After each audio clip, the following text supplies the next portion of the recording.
ప్రజా పంపిణీ వ్యవస్థలో కూడా కీలకమైనటువంటి ఏదైతే రేషన్ డోర్ డెలివరీ వ్యవస్థ ఉందో ఆ వ్యవస్థ కూడా సీఎం ఏదైతే మాజీ ముఖ్యమంత్రి వైఎస్ జగన్మోహన్ ఉంటారో ఆ జగన్మోహన్ రెడ్డి తీసుకొచ్చారో దేశవ్యాప్తంగా కూడా ఈ వ్యవస్థను కూడా మెచ్చుకున్నటువంటి పరిస్థితి కూడా ఉంది. ఈ వాహనంతో కూడా పూర్తి స్థాయిలో కూడా ఏదైతే పేదలకు సంబంధించినటువంటి పౌర సరఫరా శాఖ అందించినటువంటి నిత్యావసర వస్తువులు కూడా పూర్తి స్థాయిలో వాళ్ళు కూడా అందించేవాళ్ళు. అలాంటి తరుణంలో కూటమి ప్రభుత్వం రాగానే పూర్తి స్థాయిలో ఈ వ్యవస్థను కూడా నిర్వీర్యం చేసే విధంగా కూడా గాలికి వదిలేశారు. ఈ వాహనాలకు సంబంధించి కూడా ఫస్ట్ దాటిని కూడా పూర్తి స్థాయిలో కూడా ఈ వాహనాలు నిలిచిపోతాయి అంటూ కూడా చెప్పడం జరిగింది. దీనికి సంబంధించి కూడా ఇక్కడ ఉన్నటువంటి ఎండియూ వాహనాలకు సంబంధించినటువంటి ఆపరేటర్లు కానీ వీరుగా ఉన్నారు. వీరితో మాట్లాడించే ప్రయత్నం కూడా చేద్దాం. వీరితో మాట్లాడించే ప్రయత్నం చేద్దాం.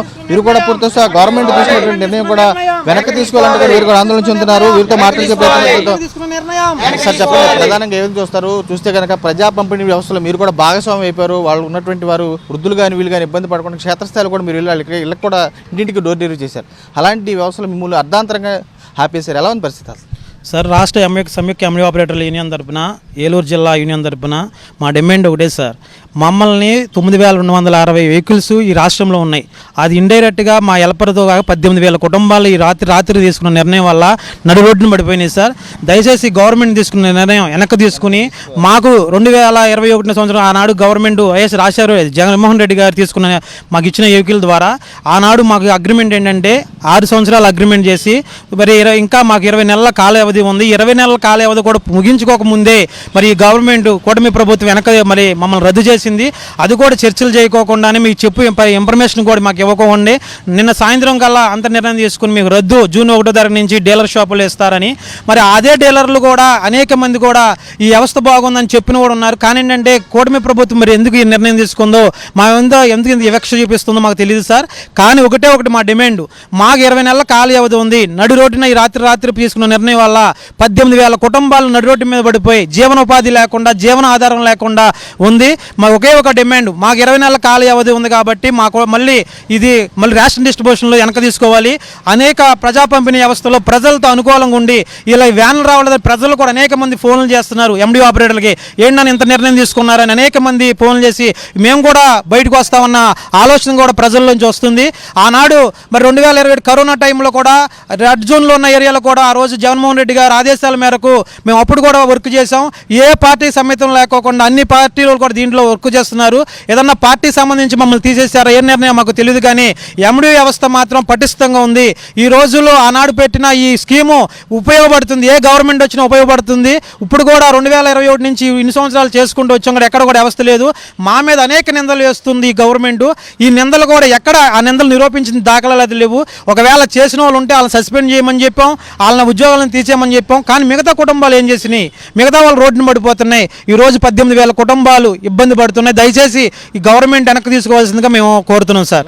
పరిస్థితి కుటుంబ పోషణ కానీ దీని మీద ఆధారపడి ఉంటారు. ఇప్పటికే మంత్లీ వీటికి సంబంధించినటువంటి ఇన్స్టాల్మెంట్లు కడుతూ ఉంటారు. పరిస్థితి ఎలా ఉంటుంది అసలు పరిస్థితి? సార్, మాకు 21,000లో 3,000 రూపాయలు గవర్నమెంట్ తీసుకుని మిగతా 8,000 రూపాయలు కూడా గవర్నమెంట్ స్కీమ్ కింద మమ్మల్ని కట్టి 18,000 రూపాయలు శాలరీ ఇస్తుంది. ఈ 18,000లో హెల్పర్కి ఆయిల్కి మొత్తం అని మేమే దీంట్లో ఉన్నాం. దీనివల్ల మా కుటుంబాలు ఈరోజు అకస్మాత్తుగా తీసుకోవడం వల్ల మా చాలా ఇబ్బందికరంగా ఉంది. చాలా ఇబ్బందిగా ఉంది. ఎందుకంటే ఈ నడి రోడ్డు మీద పడిపోయాం. ఇప్పుడు అంటే ఒక కాల వ్యవధి ఇచ్చి పలానా టైం తీసేస్తామంటే కొంచెం ఇబ్బంది. ఈ ఉద్యోగం చూసుకుని మేము బయట అనేక ఆర్థికంగా లోటు అప్పులు తీసుకున్నాం, ఇల్లు కట్టుకున్న వాళ్ళు ఉన్నాం. దీంట్లో కొంచెం ఆర్థికంగా చాలా ఇబ్బందిగా ఉంది. దయచేసి కాల వ్యవధి ఉంది కాబట్టి మమ్మల్ని మళ్ళీ రీఓపెన్ చేసి మమ్మల్ని తీసుకోవాల్సిందిగా కోరుతున్నాం సార్. చెప్పండి, ఎలా ఉంది? క్షేత్రస్థాయిలో మీరు ఎంతో కీలకంగా ఉంటారు. అలాంటి తరుణంలో ఇప్పుడే తీసేటువంటి ఎలా ఉంది అసలు పరిస్థితి? కుటుంబ పరిస్థితులు కానీ అప్పుల పాలు అయిపోతారు. ఎలా ఉంది పరిస్థితి? చాలా బాధగా ఉందండి. ఈ కూటమి ప్రభుత్వం వచ్చిన తర్వాత మేము గవర్నమెంట్కి అయితే చాలా ఉపయోగపడ్డాము. మేము వరద బాధితుల్లోకి చేసినప్పుడు కూడా మేము చాలా కష్టపడి చేసాము. విజయవాడ వెళ్ళి అప్పుడు కూడా మమ్మల్ని ఉంచుతారనే మేము అనుకున్నాము. ఇంత కష్టపడ్డాం కాబట్టి తర్వాత ఇప్పుడు సడన్గా నిర్ణయం తీసుకోవటం వల్ల మాకు చాలా బాధగా ఉంది. ఇప్పుడు ఎందుకంటే ఇక్కడితోనే పోదండి, 9,260 మందే కాదు, ఇంకా ప్లస్ చేసుకుంటే ఇంకో 9,260 మంది కూడా ఉన్నారు మాకు హెల్పర్లో. వాళ్ళని మమ్మల్ని కూడా ఒక రోడ్డుకి లాగేసిన పరిస్థితి కనబడుతుంది ఇప్పుడు. ఎందుకంటే ఇలాగే చేస్తే మేమందరం కూడా రోడ్డు ఎక్కాల్సిన పరిస్థితి వచ్చిందండి. దీనికి గవర్నమెంట్ వెనక్కి తీసుకొని మాకేదైనా న్యాయం చేయకపోతే మేము చేసే పరిణామాలు వేరుగా ఉంటాయని చెప్తున్నామండి. ఆత్మహత్యలు చేసుకున్నారు సార్. ఎందుకంటే ఇదే పరిణామం. ఇప్పుడు ఒక ఇల్లు కట్టుకోవడానికి లోన్ తెచ్చుకున్నామండి. లోన్ తెచ్చుకున్నప్పుడు వాళ్ళు ఏంటి సూరిటీ ఏంటి అన్నప్పుడు మాకు నెలకు ఒక 10,000 వస్తాయి, 8,000 వస్తాయి, ఈ నెలకు రాగానే ఈ ఈఎంఐకి ఇది కట్టుకోవచ్చు అని చెప్పి ఒక నిర్ణయంతో ఉన్నారు. ఇప్పుడు సడన్గా ఈ నిర్ణయం తీసుకునేసరికి వీళ్ళు ఈఎంఐ ఎలా కట్టాలి, ఏం చేయాలని కొంతమంది చాలా మానసిక వేదంతో కూడా ఉన్నారండి. దాని గురించి ప్రభుత్వానికి మేము తెలియపరుస్తున్నామండి. చెప్పండి, మీరు ప్రధానంగా ఇప్పుడు పీడిఎస్ ఉన్నటువంటి వెహికల్స్ ద్వారా రేషన్ డెలివరీ చేస్తున్న తరుణంలో పీడిఎస్ అక్రమ రవాణాకి మీరు ప్రోత్సహిస్తున్నారు, అవినీతికి అని చెప్పి అనేది ముద్రేసిపోయారు మీ మీద. ఏదని చూస్తారా? అవన్నీ ఉట్టిమాటలండి. ఎక్కడా కూడా ఏది జరిగింది లేదండి. అసలు దీనివల్ల ఏంటంటే కూటమి ప్రభుత్వం మా మీద లేనిపోని ఆరోపణలు నిందలు వేస్తామే కానీ ఎక్కడ నిరూపించింది లేదండి. ఈ వ్యవస్థలో వచ్చిన తర్వాత మేము చాలా ఇబ్బందులు పడుకుంటా కూడా చేసుకుంటూ వచ్చినామండి. డీలర్ వల్ల కూడా చాలా ఇబ్బందులు పెట్టినా కానీ మేము ఆ ఒడిదొడుకుల్ని అన్నీ ఎదుర్కొంటూ వస్తున్నామండి. కాకపోతే రాత్రి తీసుకున్న నిర్ణయం వల్ల మా 9,600 కుటుంబాలు కూడా రోడ్డును పడే పరిస్థితి వచ్చిందండి. ఏ విధంగా ఈ నిర్ణయాన్ని వెనక్కి తీసుకోవాలని కోరుకుంటున్నాను ప్రభుత్వాన్ని. క్షేత్రస్థాయిలో మీరు వెళ్ళారు, ఎన్నాళ్ళు సేవ చేశారు, ఒక్కసారిగా మిమ్మల్ని నిలుపుదల చేశారు. అసలు ఆరోపణలు ఏమేమి చూస్తారు? మీ మీద ఒక నింద వేసి బూచిగా చూపించి తీసేసే ప్రయత్నాన్ని ఏమేమి చూస్తారు? ఆల్రెడీ వెహికల్ మీకు ఇచ్చేస్తామని చెబుతున్నారు. మరోవైపు అసలు ఉపయోగం ఉంటుంది అంటారు? మా మీద వేసిన నిందలన్నీ కూడా ఇవన్నీ కల్పితాలండి. ఈ వ్యవస్థని ఏదో విధంగా తప్పు చూపించి ఆప్ చేయాలని చెప్పేసానని ఈ పార్టీలని తీసుకొచ్చి మమ్మల్ని అలా సృష్టించారు తప్ప మేమైతే ప్రజలకి 100% మేము ప్రజలకు ఉపయోగపడ్డాం. ప్రజలు కూడాను సంతృప్తి పడ్డారు. మా వల్ల రేషన్ తీసుకోవడానికి. ఇంట్లో పడుకున్న ముసలమ్మకు కూడా మేము వెళ్ళి 5 కేజీలు బియ్యం మేము అవి తీసుకుని ఆ రోజు తిన్న పరిస్థితులు కూడా ఉన్నాయండి. అలాగా సంతోషపడుతున్నారు. ప్రజలు కూడా ఎంతో సంతోషపడుతున్నారు. కోవిడ్లో మా ఎండిఓలు కూడాను కోవిడ్లో రేషన్ ఇచ్చి వాళ్ళ దగ్గరికి వెళ్ళి తంబలేయించుకుని వాళ్ళకి కోవిడ్ వచ్చి చనిపోయిన ఎండిఓలు కూడా ఉన్నారండి. మన రాష్ట్ర వ్యాప్తంగా చాలామంది ఎండిఓలు కూడాను ఈ కోవిడ్లో డిస్ట్రిబ్యూషన్ చేసి చనిపోయిన ఎండిఓలు కూడాను ఉన్నారు. కనీసం వారికి కూడాను ఏమీ నష్టపరిహారం కూడా ఏమీ ఇవ్వలేదండి. అయినా మా బతుకు తెరువు కోసం అని చెప్పేసానని మాకంటూ ఒక దారి చూపించారు అని చెప్పేసి మేము ఈ సేవ చేసుకుంటూ వచ్చాం. మేము ఉద్యోగం కంటే సేవే చేసామని చెప్పేసి చెప్పుకోవాలి. ప్రజలు కూడాను మమ్మల్ని ఎంతో మెచ్చుకున్నారు. అయినా ఇప్పుడు ఈ కూటమి గవర్నమెంటు మమ్మల్ని ఎందుకు ఇప్పటికిప్పుడు నిర్ణయం తీసుకుని ఎందువల్ల మమ్మల్ని ఈ వ్యవస్థని తీసేయాలని చెప్పేసి నిర్ణయం తీసుకున్నారో వారు సృష్టించుకుని ఆరోపణలు చేసి దీన్ని బయటికి వెనక్కి తీసేయాలి అని చెప్పేసానని వారు సృష్టించి మా మీద తప్పుడు నిర్ణయాలు తీసుకుని మమ్మల్ని ఈ రోజున 18,000 కుటుంబాలు అంటే మాతో పాటు 9,600 కుటుంబాలతో పాటు మాకు హెల్పర్లు ఉన్నారు. వారి కుటుంబాలను కూడాను రోడ్డుని పడేసేసి ఇప్పటికిప్పుడు మా పరిస్థితులు మా పిల్లల మాతో పాటు మా కుటుంబాలు ఉన్నాయి. మా ముసలి తల్లిదండ్రులు ఉన్నారు. వాళ్ళని పోషించుకోవాలి.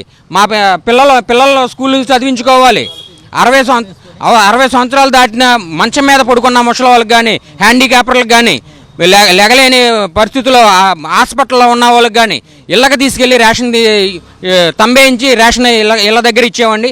అట్టి పరిస్థితుల్లో ఉన్నా సరే ఇప్పటికిప్పుడు నిర్ణయం తీసుకుని మా కుటుంబాలన్నింటిని కూడా రోడ్డుని పడేశారు. మేమందరం కూడా చాలా బాధపడుతున్నాం.